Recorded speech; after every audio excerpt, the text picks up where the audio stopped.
Welcome back to another video. Today I want to get right to it. This has been on my mind and I was like, let me talk about this because I'm not sure who's experienced this.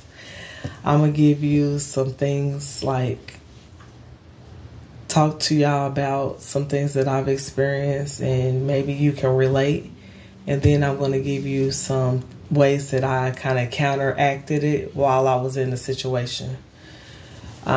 So this is about narcissism, and it's about being discarded while you are still living with the narcissist. It is a very hurtful experience. It's an experience where you go from, because the narcissists all have the same stages. And so this is the phase where they're done. They've probably already been eyeballing someone else. And they've already tried to make you feel small. They have went weeks without speaking to you. They've went weeks without months. Sometimes, longer than that, without even having some type of intimacy with you. This is all done on purpose. The narcissist is trying to control the situation as well as move on at the same time. They still want to control you and how your mind is, get you in your head, get you in your feelings. It's a very cold feeling when somebody tries to act like you don't exist and you live right in the house with this person.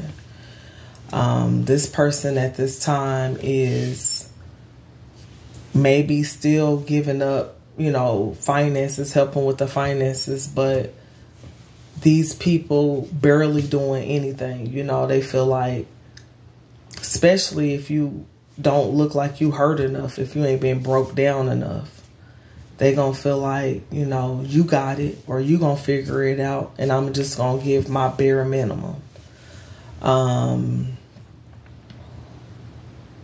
It's a very traumatic experience to go from someone praising you, which I feel like that's another topic, but I feel like sometimes a lot of us attract narcissists because of the ego.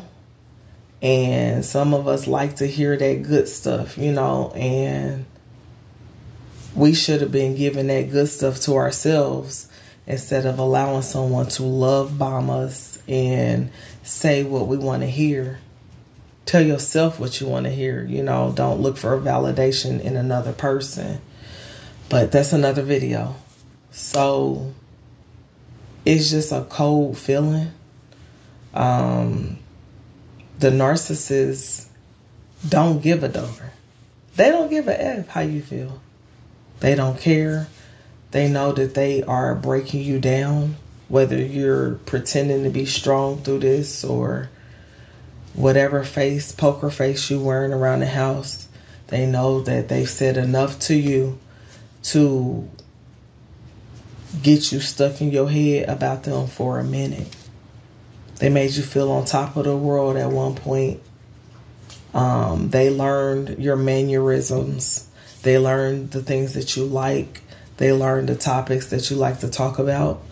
They've learned who you roll with.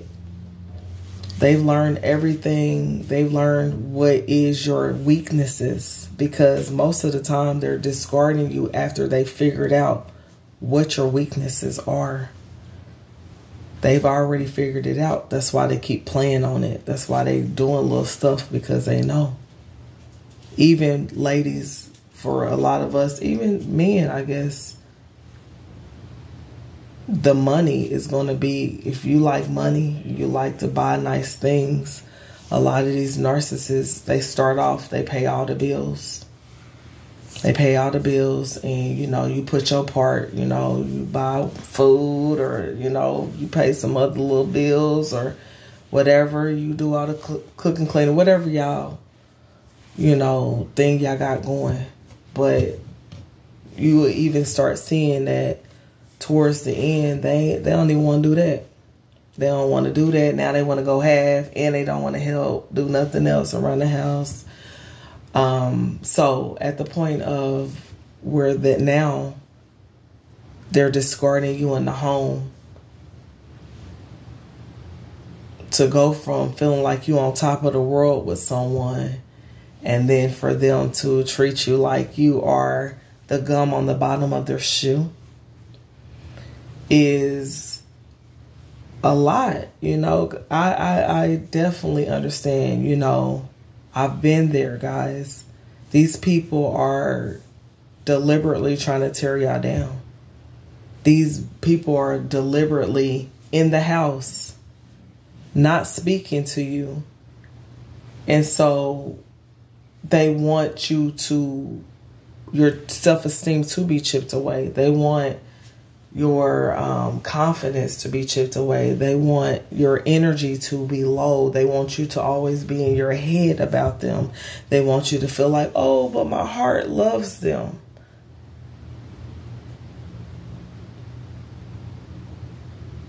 This is a very hurtful time, you know, when you're being discarded while you're still living with them and trying to figure out how to get out the situation.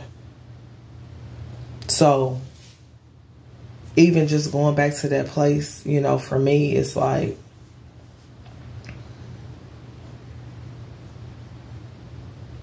there was times where you really feel like, wow, you know, for somebody to treat another human like this is disgusting. And you pray that you never meet someone else like this person.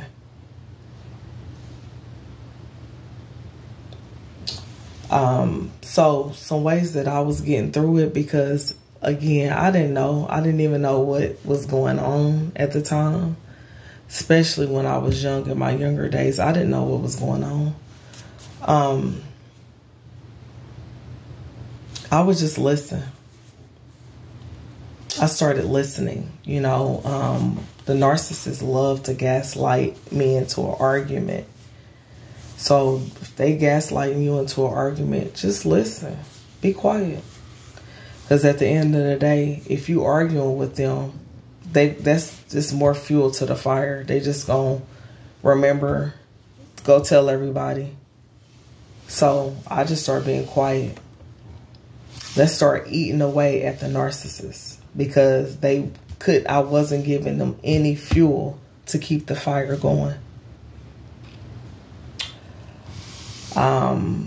If we did have sexual relations, I let this person initiate it.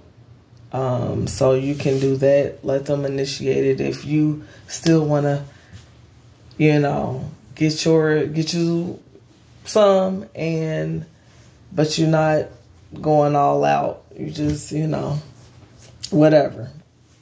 Let's be real.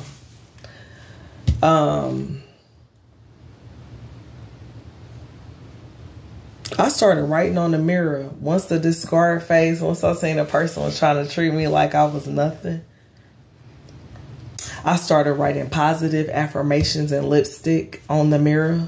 So when we had to both use the restroom, I could see it. And mother, so can you. Because this is what I'm telling myself. I don't care what you're saying about me. I don't believe it. What else are some things that I was doing? I was still finding activities that I like to do outside of being in my relationship. Whether I go to the library, whether I go for a walk, whether I go to hear poetry, whether I just go sometimes sit at a bar by myself. Whatever you need to do, you know, find you some activities that you can do outside of this person. And it don't have to necessarily be go to another person. Because let's be clear, narcissistic abuse recovery is something else. And, you know, you got to spend time pouring into yourself first before you can give to others. So even being in relationships is tricky, guys. It's very tricky because you just got out of a situation where somebody made you feel like you was nothing. They tried to. They tried to isolate you in your own home. That's very uncomfortable to come home into an environment. The energy feels heavy.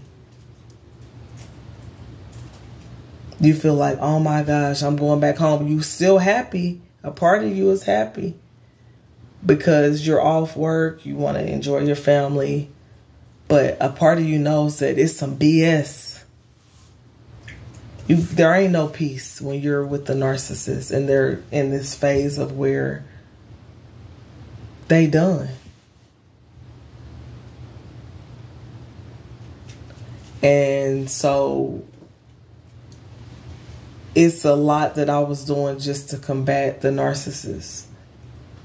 Y'all can work different shifts. Oh, they work first shift, you work second shift.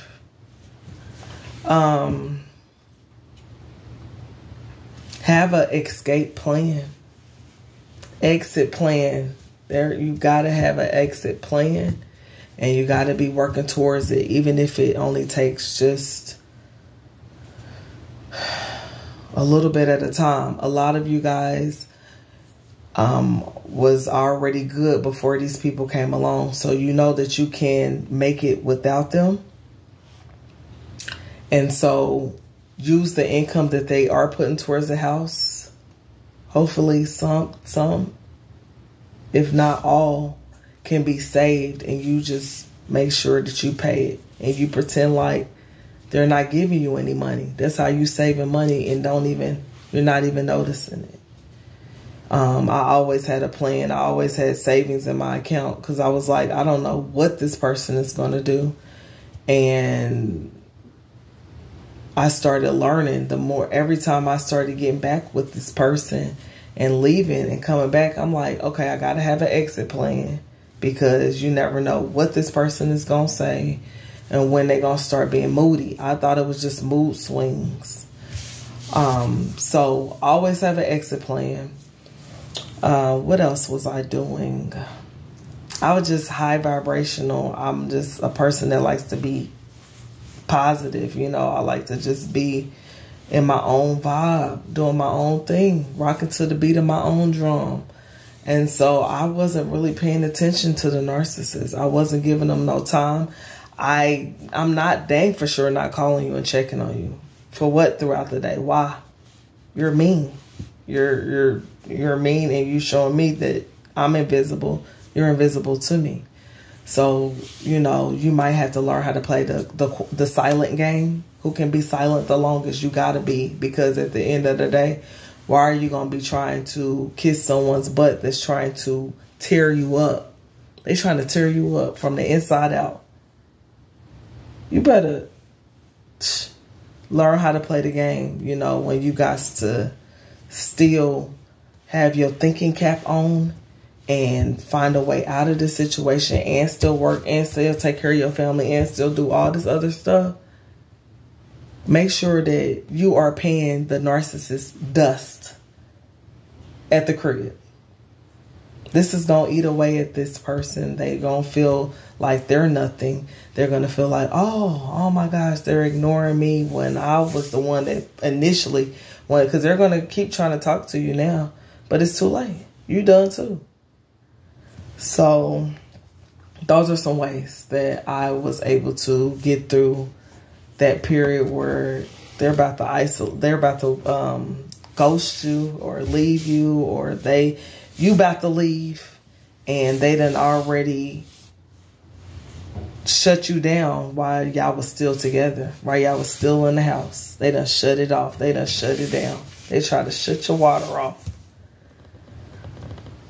So again, thanks everyone for your likes, shares, and subscribes. And I will be back with another video later. Bye. Have a good day.